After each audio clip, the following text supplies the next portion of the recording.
მადლობა სოფი, სულეთ საქართველოს მხარდაჭერისთვის, ნამდვილად ჩემი ძალიან დიდი მოტივაცია, ჩემი ქვეყნის გვერდით დგომა. ეს არის ჩემი მთავარი მამოძრავებელი, ჩემი მთავარი მოტივაცია, რომ ჩემი ხალხის გვერდში დგომა, ჩემი ხალხის გახარება და მოკლედ ეს მოტივაცია სასწავლო ენერგიას მაძლევს და ამის წინ მკითხეს რა ეხლა მე ალბათ რამოდენიმე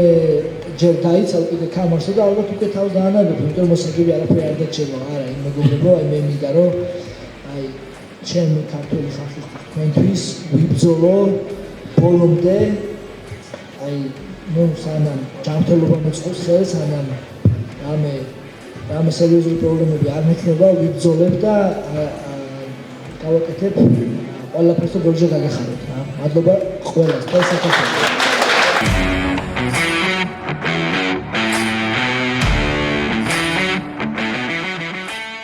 ჩემთვის თავარი იყო რომ ერთხელ მომეგო კამარი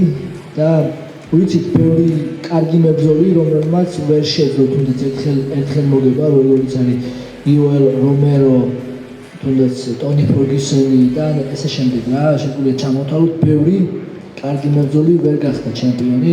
სხვადასხვა მიზეზების გამო და ხო მოკლედ თავარი იყო ერთხელ მომეგო რა კამარი და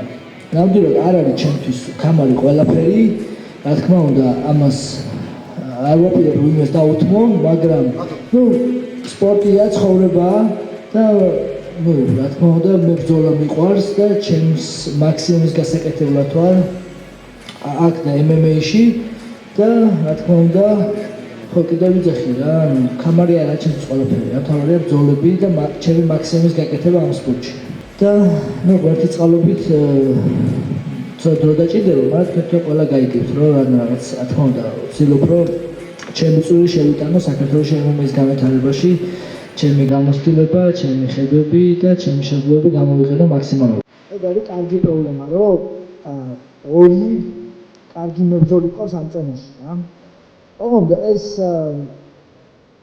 ალექსანდრე თოფურიას თავის გზა აქვს და ამას მინიმუმ 2 წელი დაჭირდება, რომ ჩემპიონობა დაიმსახუროს და დარწმუნებულად დაიმსახუროს. რა თქმა უნდა, რამოდენიმე მოგებას ჩაატარებს და გაარგოს ხუთეულს და გასდება ქამის პრეზიდენტი. მე ეს არ ვიცი მითქია, რომ როცა ალექსანდრე თოფურია გასდება ქამის პრეზიდენტი, ჩვენ ქართულად, მეგობრულად პრობლემა მე დავთვალ და ან დაბალწონაში ჩავა, ან მაღალწონაში ავალ, ან სუპერ ბრძოლებს ვიბრძოლებ და ალექსანდრე თოფურიას თავისუფლად შეიძლება თამარზე ბრძოლა. ეს ხო რა მერცმაკნეს მაგ პერიოდში როცა ალექსანდრე თოფურია ტოპ-5-ში შევა, მე კიდევ ჩემპიონი ვიყო და მერცმაკნეს ალექსანდრე თოფურიას დროზე ადრე შევიდეს ტოპ-5-ში. თავიდან ლას-ვეგასში ქართველი არავინ არ ცხოვრობდა, რომან დოლიძე ჩამოდიოდა, მხოლოდ როცა ბრძოლა ენიშნებოდა მაშინ რა. ხო და ეხლა შევიკრიბეთ ქართველი მეგობრები, ქართველი სპორტსმენები და ერთმანეთს გვერდში ვდგავართ რა. ლევან ჩოხელი, ჩემი მეგობარი, რა თქმა უნდა, თორნიკე ნაგლაშვილიც, ეხლა ამირან გოგოლაძეც ლას-ვეგასში არის, ემზადება, ელოდება UFC-ში გადასვლას,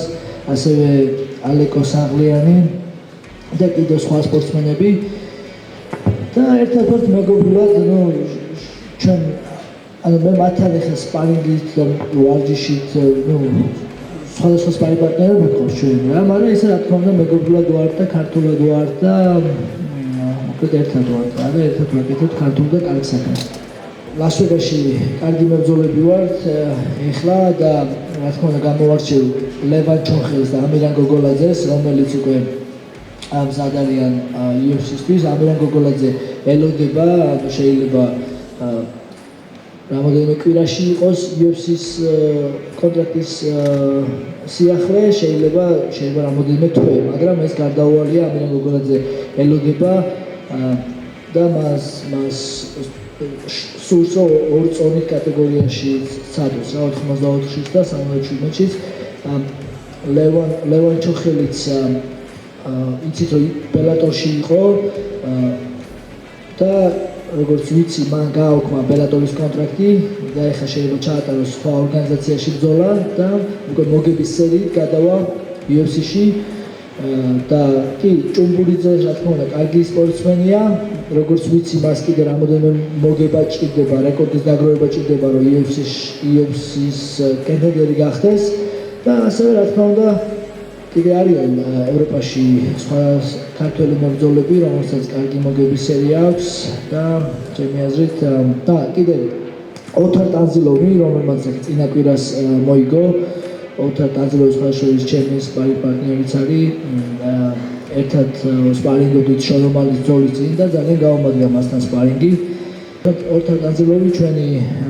ეთნიკური აზერბაიჯანელი ქართველია, რომელიც საქართველოს სახელით გამოდის და იმედია დაწინებულია რომ მალე ვიხილავთ მასაც UFC-ში და მოკლედ კიდევ უფრო გამრავლდებით.